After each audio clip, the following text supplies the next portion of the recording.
4e jour de confinement, ça peut commencer à être dur aujourd'hui. Exceptionnellement, je suis dehors. Voilà, c'est pas à faire logiquement. On a fait ça tôt le matin pour avoir personne auprès de nous. Et c'est ce que je vous conseille de faire. Pourquoi? Parce qu'aujourd'hui, vous aurez de la course à pied. Donc pour les débutants, vous aurez 20 minutes, distance max à réaliser. Pour les intermédiaires, 40 minutes, distance max à réaliser. Pour les experts, voilà, 60 minutes de course à pied, un petit 10 km, c'est très très bien. D'accord? Donc les indications, vous les connaissez, c'est rencontrer peu de personnes. Comment on fait? Près de chez vous, vous connaissez forcément un itinéraire. Vous allez rencontrer pas ou peu de personnes. Je le rappelle, si vous croisez quelqu'un, changer de trottoir, tourner la tête, c'est pas mal poli en ce moment. D'accord? On évite quand on respire, voilà, d'avoir des postillons qui peuvent propager le virus. D'accord? On essaye d'éviter au mieux de se protéger soi et les autres en même temps. D'accord? Donc avant de commencer cette petite course à pied, des indications que vous connaissez, c'est de la mobilité. Aujourd'hui, on va faire une mobilité dynamique. D'accord? On peut très bien commencer par les chevilles. Voilà. Une dizaine de rotations sur la cheville, c'est très bien. Voilà, dans un sens et puis dans l'autre.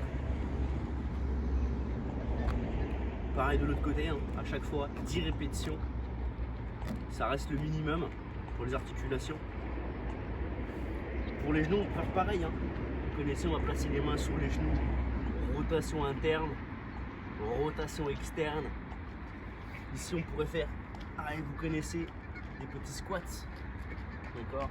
Hop, pareil, 10 répétitions. La hanche, main à la taille. On tourne tranquillement.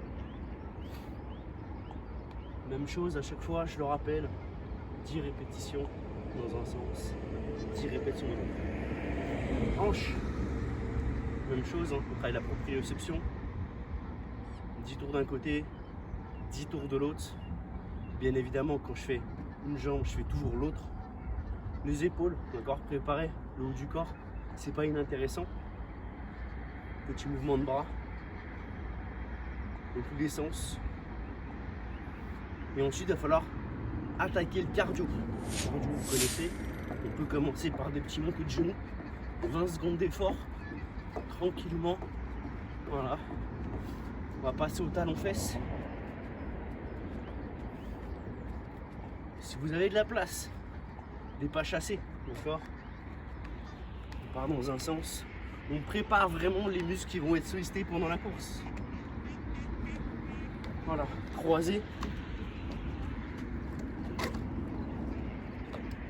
Il faudrait que votre échauffement prenne 5 à 8 minutes. Je le rappelle, 5 à 8 minutes. Et une fois que vous avez fini ces 5 à 8 minutes, on va pouvoir commencer la course à pied. D'accord? Je rappelle, pour les personnes qui débutent, 20 minutes d'effort sera largement suffisant. Pour les intermédiaires, 40 minutes. Pour les plus expérimentés, 60 minutes d'effort, c'est très bien. D'accord? Pour les personnes qui ne peuvent pas avoir la possibilité de courir en extérieur, parce qu'elles sont en ville et ça va être très compliqué avec les patients malheureusement qui ne respectent pas les consignes de confinement, voilà, tout simplement. Restez chez vous aujourd'hui, c'est un petit rest day. Si vous avez fait les 3 premiers entraînements, donc lundi, mardi, mercredi, je pense que les jambes, le dos, les épaules, la poitrine, bref, l'ensemble de votre corps a déjà dû souffrir. Donc des étirements, voilà, il y en a pas mal que vous pouvez trouver sur les réseaux sociaux. Je vous ai montré certains sur mes premières vidéos. Je vous ferai d'autres vidéos par la suite. Je vous souhaite une très bonne journée, bon confinement à tous, bon courage et bonne patience surtout.